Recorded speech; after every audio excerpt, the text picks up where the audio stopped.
और इस प्रोसेस को आगे बढ़ाने के लिए ओनर्स ने, सिंगल ओनर्स ने मिल करके काम करना चालू कर दिया। जब ये ओनर्स मिल करके काम करने लगे तब बिजनेस एक्सपैंड भी हुआ, उसका कैपिटल इंक्रीमेंट भी हुआ,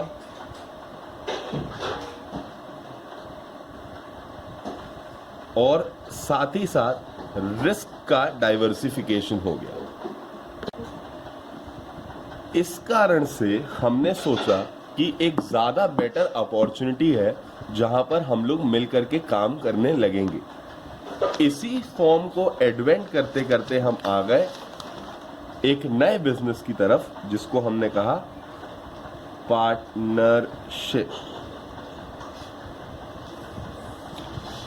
ये एक नया बिजनेस फॉर्म निकल के आया जहां 2 या 2 से ज्यादा लोग मर्ज होके जॉइंटली बिजनेस प्रोसेस को कर रहे हैं, उसका रिस्क अंडरटेक कर रहे हैं और साथ ही साथ में कैपिटल को भी इन्वेंट कर रहे हैं। अब अगर हम पार्टनरशिप की बात करें, हम पार्टनरशिप के बारे में पढ़ें, तो पार्टनरशिप के लिए जो डेफिनेशन एप्लीकेबल होती है वो है कि पार्टनरशिप इज एन एग्रीमेंट। सबसे पहले पार्टनरशिप इज अ एग्रीमेंट, ठीक है। A relationship gives birth to relationship, which is between two or more persons. 2 or more persons, 2 या 2 से ज्यादा लोग। एक रिलेशनशिप 2 या 2 से ज्यादा लोगों के लिए। Who decide to share profits and losses?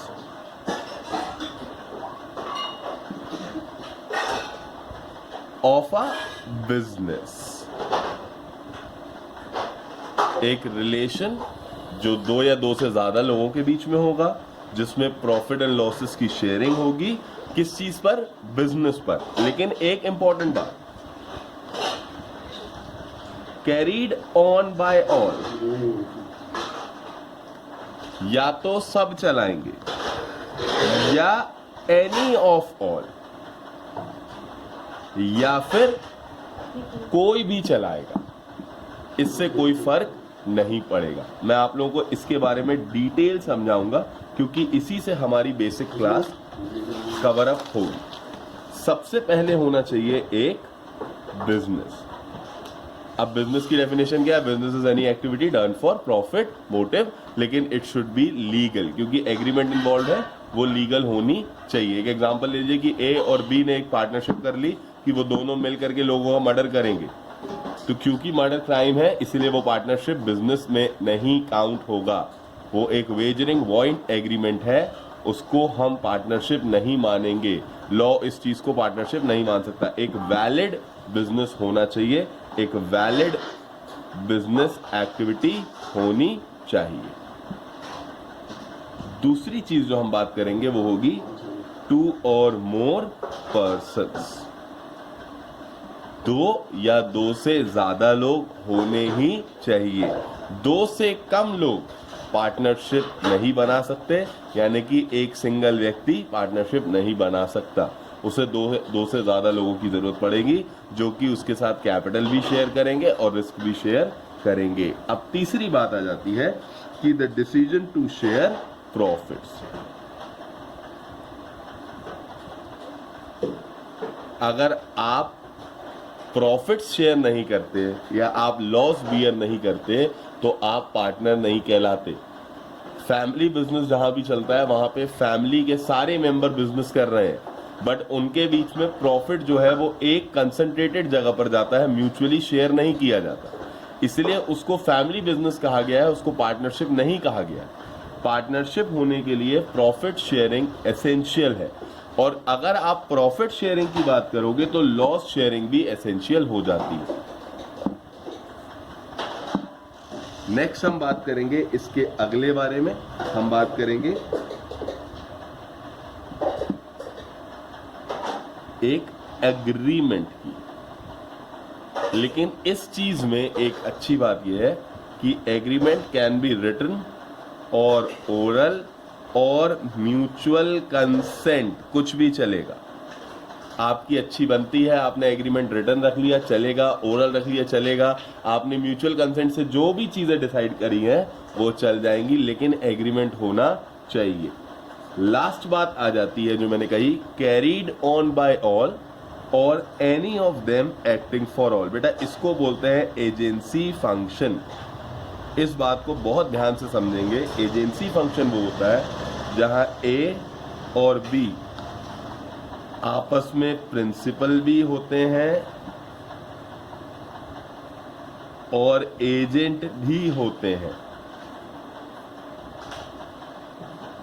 Principal का मतलब होता है वो व्यक्ति जो काम करवाता है, एजेंट का मतलब होता है वो व्यक्ति जिसके लिए काम होता है। अब मेरी बात ध्यान से समझना, जब हम पार्टनरशिप के बारे में पढ़ते हैं, मान लो ए और बी पार्टनर हैं, तो ए जो भी काम करेगा बी उसके लिए लायबल होगा।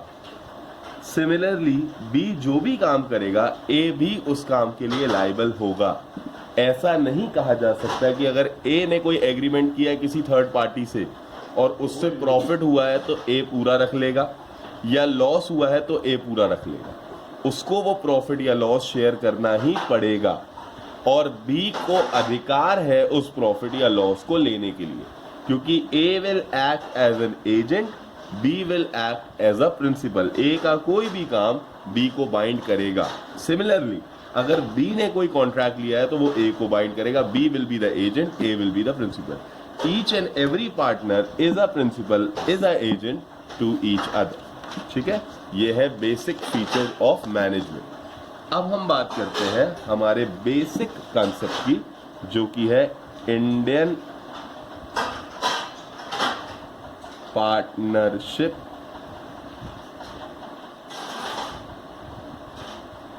एक्ट 1932। बच्चों, क्योंकि पार्टनरशिप एक म्यूचुअल कंसेंट बिजनेस है, इसीलिए हर बिजनेस फॉर्म की तरह इस फॉर्म के लिए भी एक लॉ बनाने की आवश्यकता हुई। तो हमने इंडियन पार्टनरशिप एक्ट 1932 बनाया, जिसके सेक्शन 4 ने पार्टनरशिप की ये अब डेफिनेशन जो अभी मैंने आपको एक्सप्लेन करी ये दी, और इसके साथ साथ उन्होंने क्लियर भी किया कि पार्टनरशिप के बारे में हमें क्या समझना जरूरी है। देखते हैं, ये देखिए क्या लिखा हुआ है। According to section 4 of the Indian Partnership Act 1932, partnership is the relationship between persons, दो से ज्यादा लोग, persons who have agreed to share profits of a business. By word profit we mean loss also of a business, carried on by all. It can be carried on by all, सारे लोग मिलकर कर रहे हैं, और any one of them, any two of them acting for all. अगर कोई एक या दो या तीन लोग भी काम कर रहे हैं तो भी वो सबके लिए ही माना जाएगा, वो सबको ही एप्लीकेबल होगा। और क्या क्या चाहिए? 2 or more person, there should be at least 2 or more person। ये IPA कह रहा है, इंडियन पार्टनरशिप एक्ट कह रहा है कि there should be 2 or more persons। Agreement होना चाहिए, there must be agreement between 2 or more person। It can be written oral, मैंने कहा written और oral कुछ भी चलेगा, म्यूचुअल कंसेंट से होना चाहिए। उसका एक प्रॉफिट मोटिव होना चाहिए, मतलब बिजनेस जो है वो प्रॉफिट करने के लिए किया जाना चाहिए। Act partnership business must be govern by Indian Partnership Act 1932। कोई भी प्रॉब्लम आती है पार्टनरशिप बिजनेस को, चाहे वो पार्टनर्स के बीच में आए, चाहे वो किसी थर्ड पार्टी से आए, गवर्निंग एक्ट होगा Indian Partnership Act 1932। Lawful business, एक बिजनेस लॉफुल होना चाहिए और लॉ की नजरों में लीगल होना चाहिए। जैसे मैंने कहा कि अगर आप किसी के साथ पार्टनरशिप कर लो कि आप किसी के साथ मिलकर के किसी का मर्डर प्लान कर रहे हो, इट इज नॉट लॉफुल, इसीलिए उसको पार्टनरशिप एक्ट कवर नहीं किया जाएगा, उसको एक क्रिमिनल प्रोसीजर एक्ट के तहत सॉल्व किया जाएगा। अब हम बात करेंगे पार्टनरशिप को फॉर्म करने के लिए लगने वाली सबसे बेसिक चीज की, और वो बेसिक चीज है पार्टनरशिप डीड। जैसा कि हमने कहा, एक एग्रीमेंट।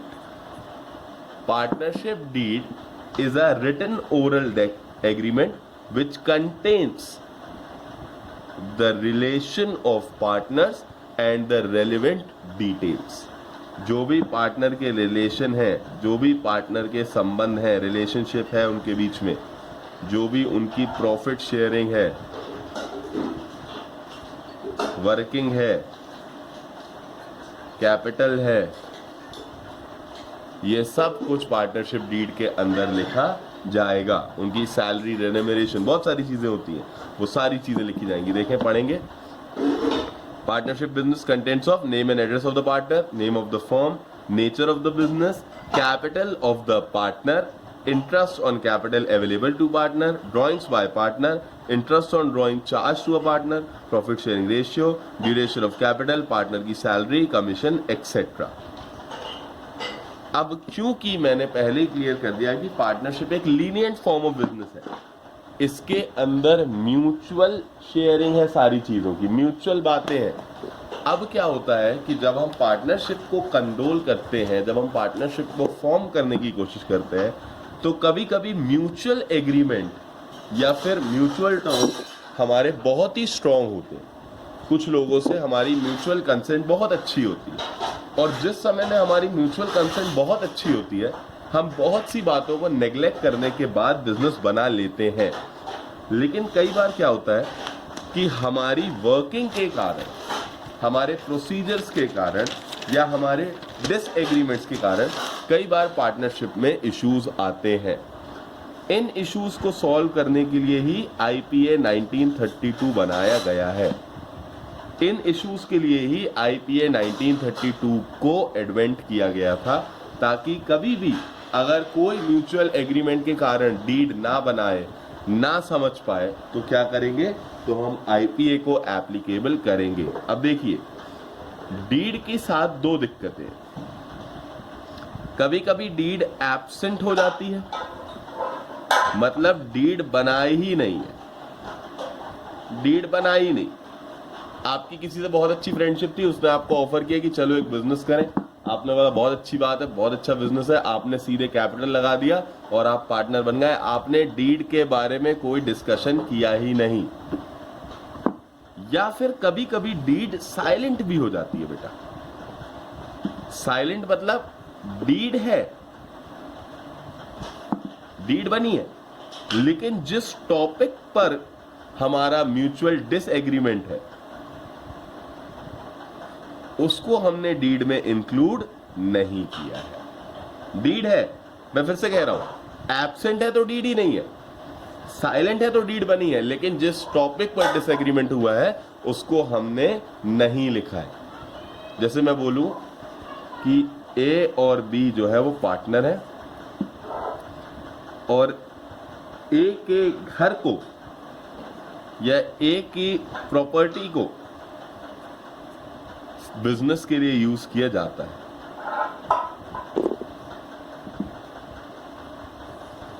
और ए और बी के म्यूचुअल एग्रीमेंट के कारण डीड जो है वो अभी तक तो बना ही नहीं।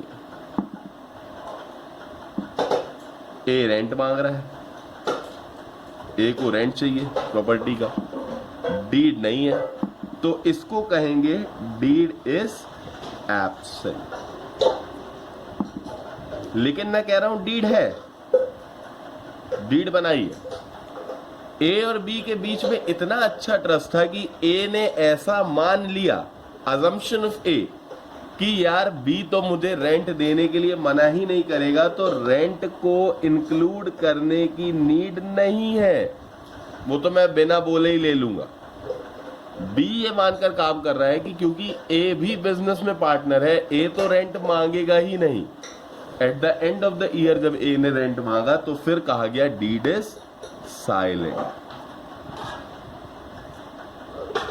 ये एक डिफरेंस होता है साइलेंट होने में और एब्सेंट होने में। एब्सेंट यानी complete negligence of deed, silent यानी negligence of deed on the topic of mis agreement. जहां पर एग्रीमेंट नहीं बैठ रहा है वहां पर उस चीज पर हमारे पास डीड नहीं है। अगर लॉ ने बोला डीड नहीं है तो हमारी बात माननी पड़ेगी, और आईपीए 1932 ने अपने प्रोविजंस देना चालू कर दिया।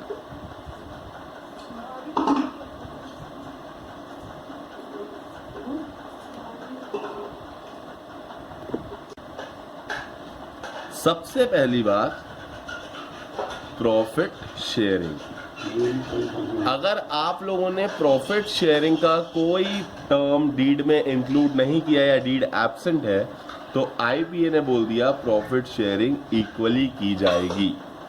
मतलब प्रॉफिट हम लोग इकट्ठे एक समान सारे पार्टनर्स को बांटेंगे, हम किसी को भी ज्यादा कम प्रॉफिट नहीं दे पाएंगे। दूसरी बात आ जाती है, अगर आपने डीड नहीं बनाई है तो फिर आपको सैलरी या कमीशन या फिर किसी भी प्रकार का रेम्यूनरेशन, किसी भी प्रकार की इनकम फर्म चार्ज नहीं करेगी, नहीं देगी। अगर आपको सैलरी चाहिए है, आपको कमीशन चाहिए है, आपको रेम्यूनरेशन चाहिए है तो आप इस चीज को पहले से डीड के अंदर लिखवाएंगे, तभी उसको एप्लीकेबल माना जाएगा। एक एग्जांपल ले लीजिए कि ए जो है वो बी के साथ पार्टनरशिप में है, साथ ही साथ में वो सेल्समैन का भी काम कर रहा है। उसने ये सोचा था कि वो पार्टनर भी है और सेल्समैन भी है, तो ईयर एंड होने के बाद वो सेल्समैन के पार्ट होने पर सैलरी लेगा और पार्टनर के पार्ट होने पर प्रॉफिट लेगा। जब उसने बी से सैलरी का डिस्कशन किया तो बी ने मना कर दिया। डिसएग्रीमेंट के कारण ए और बी कोर्ट चले गए। कोर्ट आईपीए का प्रोविजन दे देगा कि सैलरी और कमीशन नहीं लिखी गई है डीड में तो ए को नहीं मिलेगी। अगर ए को as a manager, as a sales person काम करना है और उसको सैलरी चाहिए है तो इस प्रोविजन को आपको इंक्लूड करना पड़ेगा, इधर एल्स लॉ में नहीं है। इंटरेस्ट ऑन कैपिटल, अगर आपने फर्म को कैपिटल दिया है और उसका इंटरेस्ट आपको चाहिए तो भी आपको लिखवाना पड़ेगा, नहीं तो नहीं मिलेगा, आपको नहीं मिलेगा। सिमिलरली इंटरेस्ट ऑन ड्राइंग्स, अगर आप बिजनेस से ड्राइंग्स निकालते हैं और फर्म ने कोई भी पॉइंट नोट आउट नहीं किया है कि ड्राइंग्स लेनी है या नहीं लेनी है तो ड्राइंग्स पर इंटरेस्ट नहीं चार्ज कर सकती फर्म। पार्टनर्स कितना भी पैसा फर्म से निकालें उस पर कोई भी चीज चार्ज नहीं होगी। अगर हम बात कर रहे हैं इंटरेस्ट ऑन लोन की, इसको ध्यान से समझना। कैपिटल आपने 11th में पढ़ लिया था, एक इंटरनल लायबिलिटी होती है, लोन एक एक्सटर्नल लायबिलिटी होती है। अगर पार्टनर्स ने अपनी फर्म को कैपिटल दिया है तो वो एक इंटरनल लायबिलिटी है, उस पर कैपिटल नहीं मिलेगा। अगर पार्टनर ने फर्म को लोन दिया है, कैपिटल के अलावा एक्सटर्नल लायबिलिटी दी है, तो आईपीए ने बोला है पार्टनर्स को 6% पर एनम देना पड़ेगा as a charge against profit.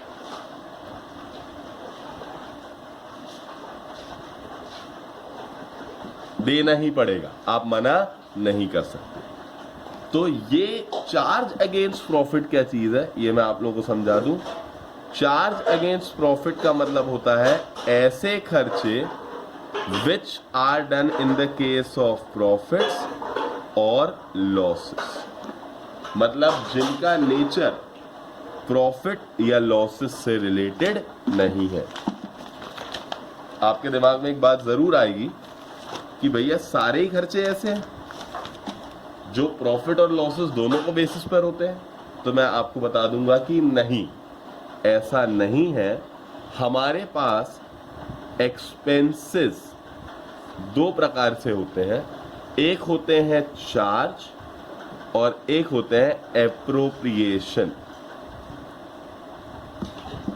मेरे बच्चों ध्यान से समझना, चार्ज ऐसे खर्चे हमने अभी बताया जो प्रॉफिट में भी देने पड़ेंगे और जो लॉसेस में भी देने पड़ेंगे।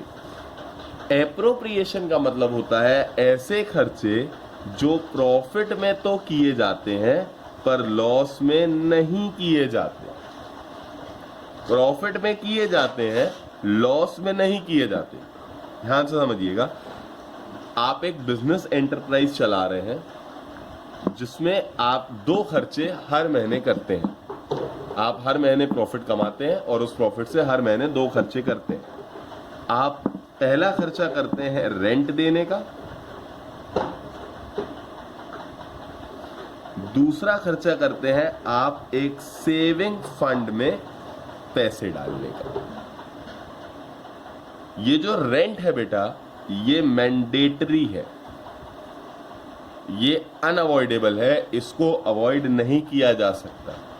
आप जैसे ही रेंट की बात करोगे तो it will be charge against profit. आपका जो ओनर होगा, जो लैंडलॉर्ड होगा, वो इस बात पर कभी अग्री नहीं होगा कि आपको लॉस हो तो आप रेंट ना दो। Whether in case of profit, whether in case of loss, rent देना ही पड़ेगा। एक चीज और है, चार्ज जो है वो कांस्टेंट रहते हैं। प्रॉफिट ज्यादा होगा तो भी रेंट उतना ही देना पड़ेगा, प्रॉफिट कम होगा तो भी रेंट उतना ही देना पड़ेगा, प्रॉफिट नहीं होगा तो भी रेंट उतना ही देना पड़ेगा। मतलब इनका जो एक अमाउंट है वो एक गिवन एप्रोप्रिएट अमाउंट होता है। एप्रोप्रिएशन जैसे सेविंग फंड में पैसे जोड़ना, ये भी हम एक खर्चा ट्रीट करते हैं। हमने पढ़ा है, हम प्रोविजंस और रिजर्व्स को एक खर्चे की तरह ट्रीट करते हैं। ये एक प्रोविजन है, एक रिजर्व है, लेकिन ये मैंडेटरी नहीं है। और ये मैंडेटरी इसलिए नहीं है क्योंकि अगर प्रॉफिट होगा तो पैसा सेविंग फंड में जाएगा, अगर लॉस होगा तो पैसा सेविंग फंड में नहीं जाएगा। ठीक है, तो इस बात को आप लोग इंपॉर्टेंटली समझेंगे। आज हमने समझा कि पार्टनरशिप का बेसिक क्या है, पार्टनरशिप कैसे फॉर्म होती है और पार्टनरशिप के लिए क्या क्या चीजें लगती हैं। अब हम इसके आगे बात करेंगे IPA के कॉन्स्टेंट्स के ऊपर नेक्स्ट वीडियो में।